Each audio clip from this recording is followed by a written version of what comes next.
আসসালামু আলাইকুম রহমতুল্লাহি ওবরকাতুহু। সম্মানিত দর্শক, বাংলাদেশে আওয়ামী লীগ এবং বিএনপির যে বিরোধ, এটা অনেকটা জন্ম থেকে জলসির মতো। যেদিন থেকে বিএনপি প্রতিষ্ঠিত হলো সেদিন থেকে আওয়ামী লীগ মনে প্রাণে এই দলটিকে তাদের জাত শত্রু হিসেবে মনে করা শুরু করলো। বিএনপি অবশ্য বিভিন্ন সময় চেষ্টা করেছে তার উদারনৈতিক চিন্তা চেতনা দ্বারা আওয়ামী লীগকে কাছে টানার জন্য। শহীদ প্রেসিডেন্ট জিয়াউর রহমান এবং তার যারা আপনজন সবাই মনে করেন বা দাবি করেন যে বিএনপি না হলে আওয়ামী লীগ রিভাইভ করতো না বা সার্ভাইভ করতো না। এ কারণে বঙ্গবন্ধু বাকশাল প্রতিষ্ঠার মাধ্যমে যে আওয়ামী লীগের বিলুপ্তি ঘটিয়েছিলেন এবং পরবর্তীতে তার নির্মম হত্যাকাণ্ডের পর আওয়ামী লীগের যে রাজনীতি এবং বাকশালের যে রাজনীতি, সংগঠন হিসেবে রাজনীতির মতাদর্শ হিসেবে দুটোই সেখানে বলতে গেলে কবর রচনা করা হয়ে গিয়েছিল। তো সেই জায়গা থেকে বহু দলীয় গণতন্ত্র চালু করেছিলেন জিয়াউর রহমান, এই কথা বিএনপি লোকজন বলেন। আবার অন্যদিকে আওয়ামী লীগের লোকজন বলার চেষ্টা করেন যে মূলত বঙ্গবন্ধুর হত্যাকাণ্ড থেকে শুরু করে আরো যা কিছু ঘটেছে ৭৫-এর ১৫ই আগস্ট পূর্ববর্তী এবং পরবর্তী সময়, সেখানে প্রেসিডেন্ট জিয়াউর রহমান চাইলে ক্ষয়ক্ষতি এড়ানো যেত, আরো অনেক ভালো ইতিহাস রচিত হতো। আমি নেতিবাচক কথাগুলো বললাম না, যেগুলো সাধারণত আওয়ামী লীগের কট্টরপন্থী লোকজন বলে থাকেন।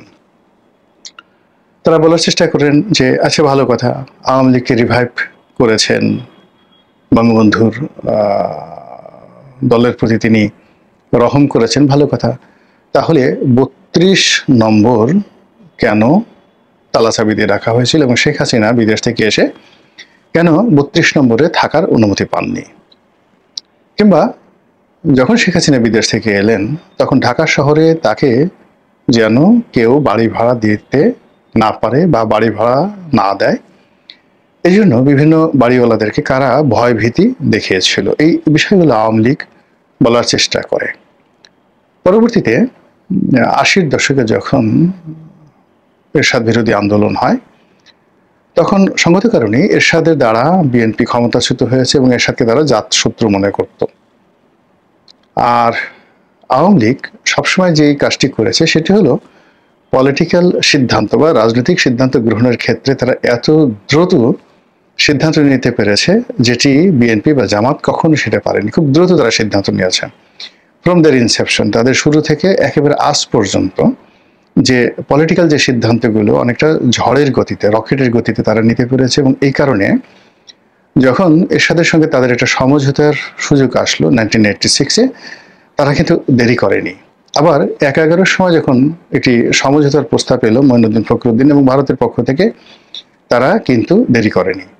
আবার একই সময় এই মুহূর্তে পর্দার আড়ালে যে সকল খেলা হচ্ছে, আমেরিকা খেলছে, ফ্রান্স খেলছে, ইমানুয়েল ম্যাক্রো খেলছেন, ভারত খেলছেন, এমনকি আইএসআই খেলছেন, এবং সেখানে অন্যান্য যে রাজনৈতিক দলগুলোর সাথে যে নেগোসিয়েশন হচ্ছে, কথাবার্তা হচ্ছে, আওয়ামী লীগের সঙ্গে যে কথা হচ্ছে না, এই কথা কিন্তু বলা যাচ্ছে না।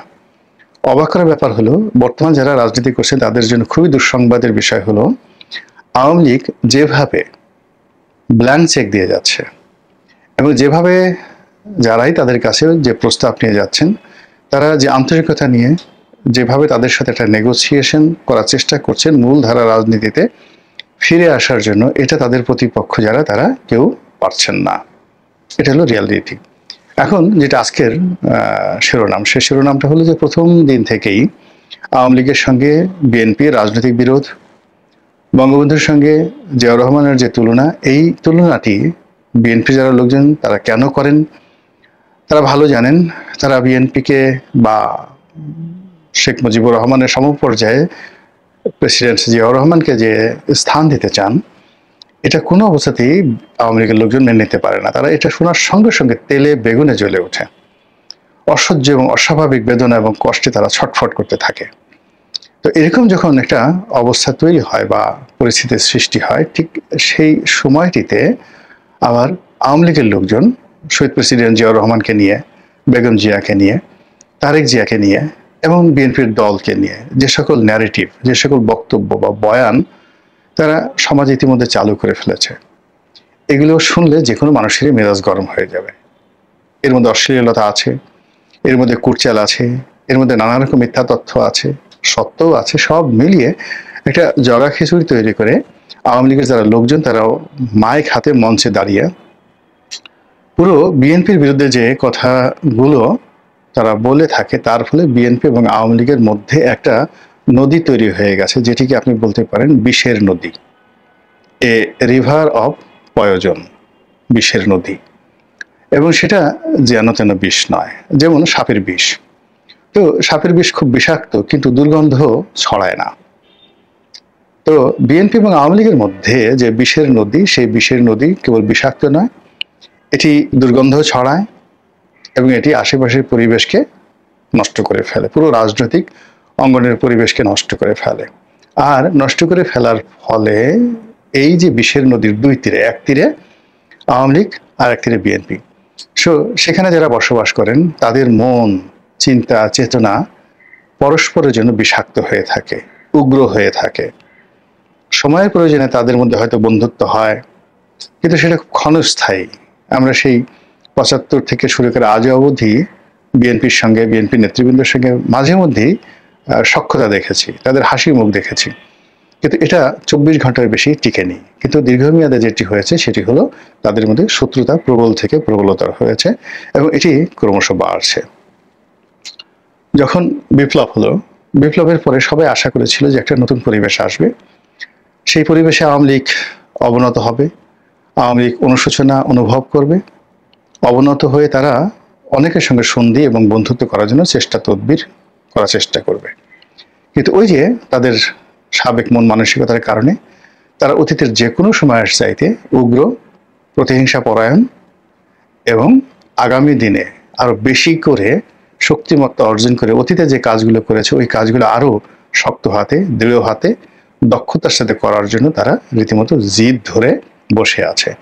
এবং তারা ঘাড় শক্ত করে, চোয়াল শক্ত করে যেভাবে বসে আছে, তা প্রতিপক্ষের জন্য রীতিমতো মরণ কামড়। আপনারা জানেন যে পৃথিবীতে যত প্রাণী আছে, তো সেই সকল প্রাণীর মধ্যে সবচেয়ে শক্ত চোয়াল সেটা হলো কচ্ছপ।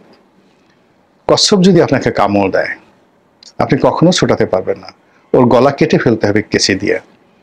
এখন আওয়ামী লীগ এবং বিএনপির মধ্যে যে বিষক্রিয়া চলছে, সেই বিষক্রিয়ার ফলে উভয় পক্ষের যারা ভুক্তভোগী তারা পরস্পরকে কামড় দেওয়ার জন্য নিজেদের চোয়াল এতটা শক্ত করে রেখেছে যে ওই কচ্ছপের মতো বা কচ্ছপের চেয়ে বেশি তাদের গলা কেটে ফেলতে পারেন, কিন্তু কোনো অবস্থাতেই তারা যে কামড় দেবে সেই কামড় থেকে আপনি রক্ষা পাবেন না।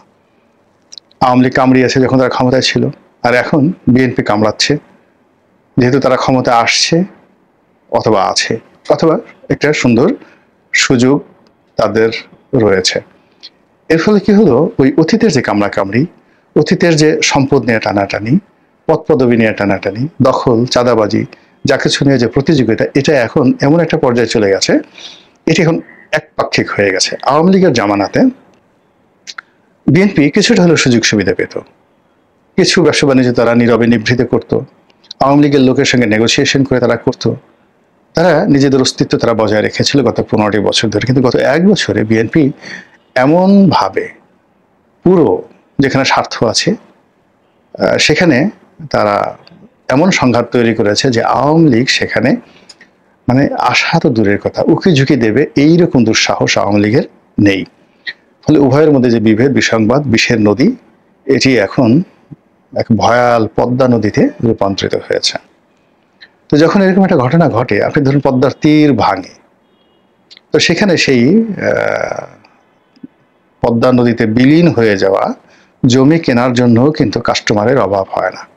ধরুন 1 বিঘা জমির দাম 2 লাখ টাকা, কিন্তু যে লোকের জমি পদ্মায় ভেঙে গেছে সেই জমি আপনি 5,000 6,000 টাকা করে বিঘা কিনে আপনি দলিল করে রাখলেন, 20 বছর, 30 বছর, 25 বছর পরে সেখানে চর জাগবে, আপনার পরবর্তী জেনারেশন সেই জমির মালিক হবে। এভাবে হাজার হাজার একর জমি নিয়ে পদ্মার চরে, যমুনার চরে যে ব্যবসা বাণিজ্য হয়, এটা ওই এলাকার বাসিন্দা না হলে আপনি বুঝতে পারবেন না। অর্থাৎ যে জমি ভেঙে যায় ওটারও একটা ক্রেতা রয়েছে।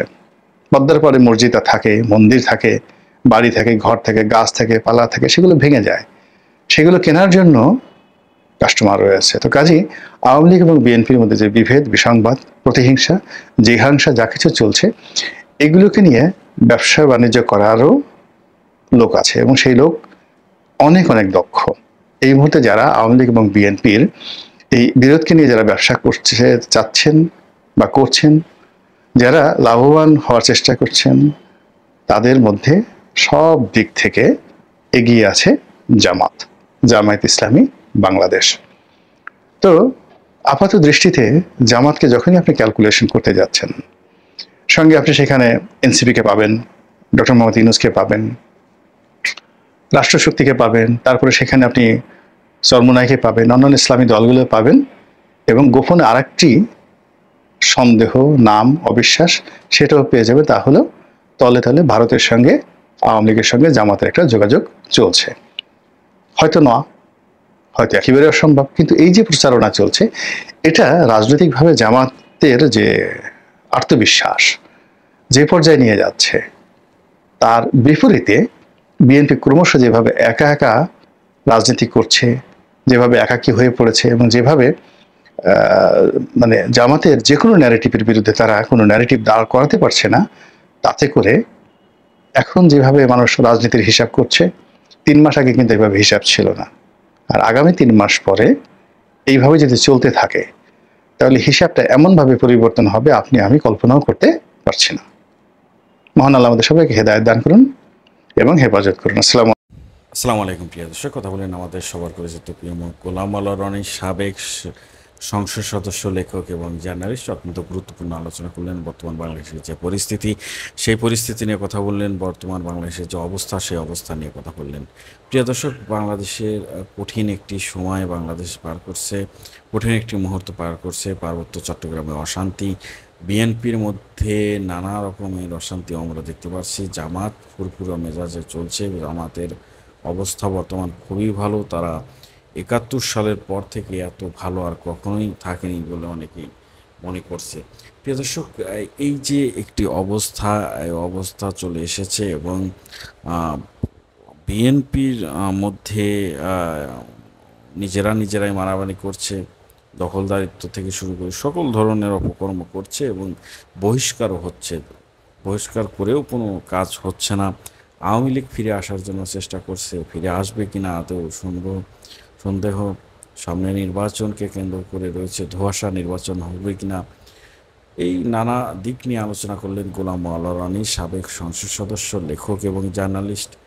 আপনারা কি মতামত দিতে চান আজকের এই ভিডিওতে অবশ্যই কমেন্টে জানাবেন। সবাই ভালো থাকবেন, সুস্থ থাকবেন। ভিডিওটি শেষ করছি। আসসালামু আলাইকুম।